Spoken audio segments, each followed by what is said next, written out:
Don't you dare turn your back on me. You bumped my shoulder and spilled my drink. You think a quiet sorry fixes that? I said I was sorry. It was turbulence. I didn't even see— You're still standing here like it never happened. Please, let's lower our voice.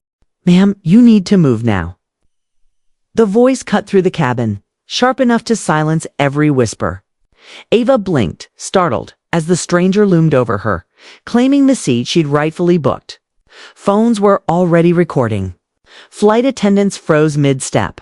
And just seconds later, the jet jolted violently, screeching across the runway as chaos erupted around her. In that frozen moment, she realized this wasn't confusion, was something more profound, darker, and painfully familiar. This is the untold story of a CEO's place was challenged the moment she sat down. Ava Morgan had become the kind of woman whose quiet presence could command an entire boardroom. At 39, she was the CEO of one of the fastest-growing tech consulting firms in the country. Her days were usually filled with presentations, negotiations, and endless decisions that shaped her company's direction. Yet she carried herself with a gentleness that surprised those who only knew her title. Ava wasn't driven by ego. She was driven by responsibility to her team, to the community she came from, and to the younger women who watched her rise. Her life was a balance of early morning flights and late-night strategy calls.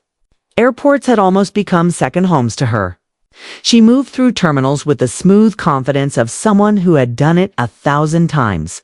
First-class lounges, last-minute schedule changes. The weight of a laptop baguette all blended into the rhythm of her routine.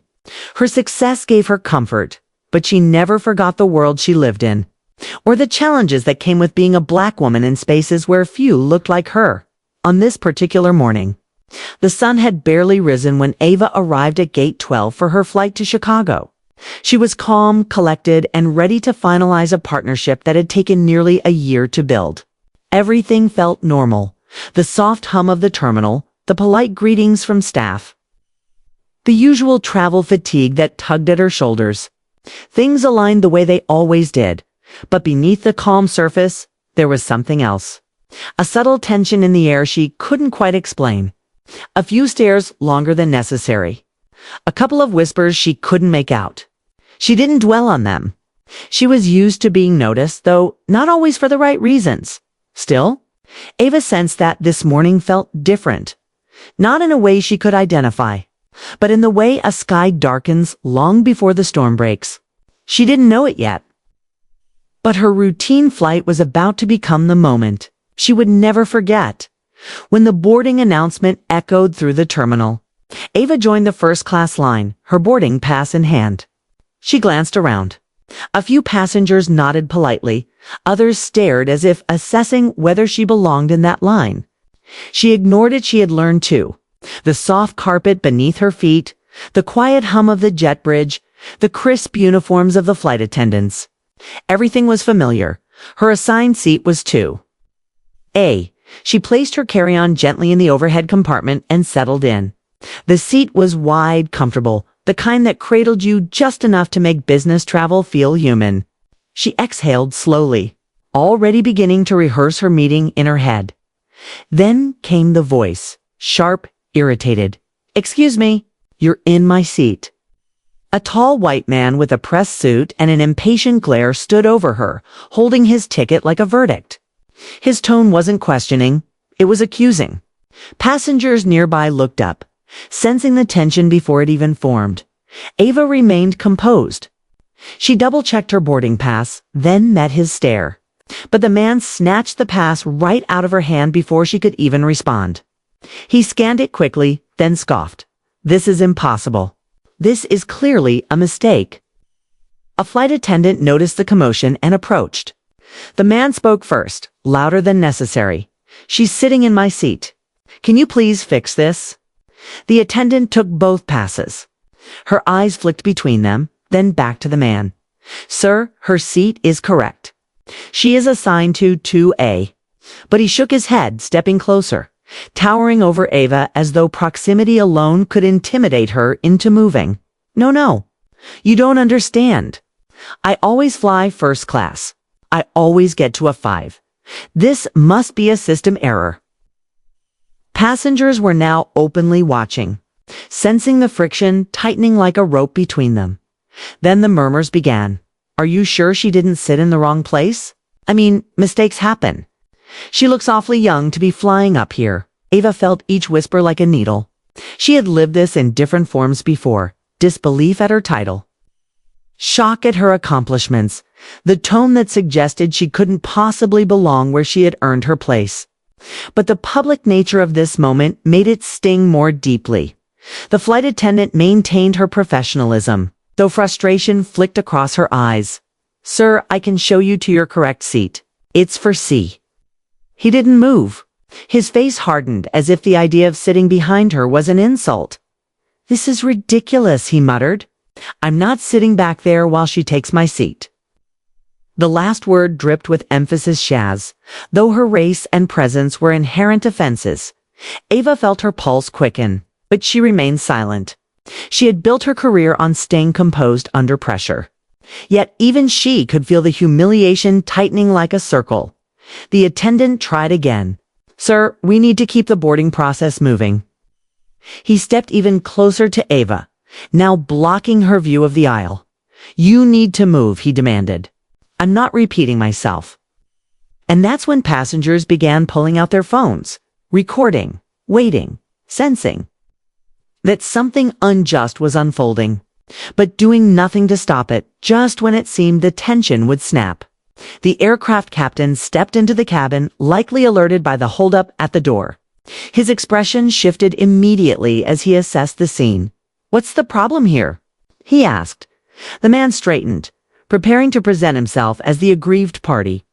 But before he could speak, the captain noticed the boarding passes still in the attendant's hand. Sir, your assigned seat is clearly 4C, the captain said firmly. If you can't move to your seat, you may not be able to remain on this flight. Then balked anger rising, pride swelling, a refusal simmering beneath his skin. Ava felt the cabin stiffen as every passenger waited to see his next move. But what happened next was something none of them expected. The man lunged forward, not violently, but enough to snatch a bag from the overhead bin, causing it to fall and slam against the aisle floor. The noise echoed sharply. People flinched. A child cried. The plane suddenly felt smaller, hotter, and slowly. The situation spiraled toward the moment that would define everything. The captain's voice hardened as he stepped fully into the row. Sir, that's enough. But the man's anger erupted like a struck match. Before anyone could react, he shoved the fallen bag aside. He reached to pull down Ava's carry-on as though proving some unspoken point that he could take up space, disrupt the moment, and force the world to revolve around his outrage. The bag slipped from his grip and tumbled directly toward Ava instinctively. She raised her arms, bracing for the impact, but the captain was faster. He intercepted the bag mid-fall, his hand slamming against the compartment edge with a sharp thud. Passengers gasped. The aircraft felt claustrophobic, electric. The captain turned to the attendants. Stop boarding. We're not going anywhere until this man is removed. The words sliced through the tension. The attendant nodded quickly, moving with purpose. The man's face went pale with disbelief as two security officers entered the cabin. He sputtered excuses. She took my seat. This is discrimination. You're making a mistake, but the officers didn't respond. They simply motioned for him to step into the aisle. When he refused, they took him by the arms. Not roughly, but firmly enough that everyone in the cabin understood the gravity of his behavior as they escorted him away. The aircraft door still open, the engines humming and idle. Ava felt the weight of every passenger's gaze. Not pity, not understanding. Something in between, like they were witnessing a truth they preferred not to acknowledge. Just as the man was taken off the plane, the aircraft suddenly jolted on abrupt stop as the jet's wheels locked. A screech echoed through the cabin. A final reminder.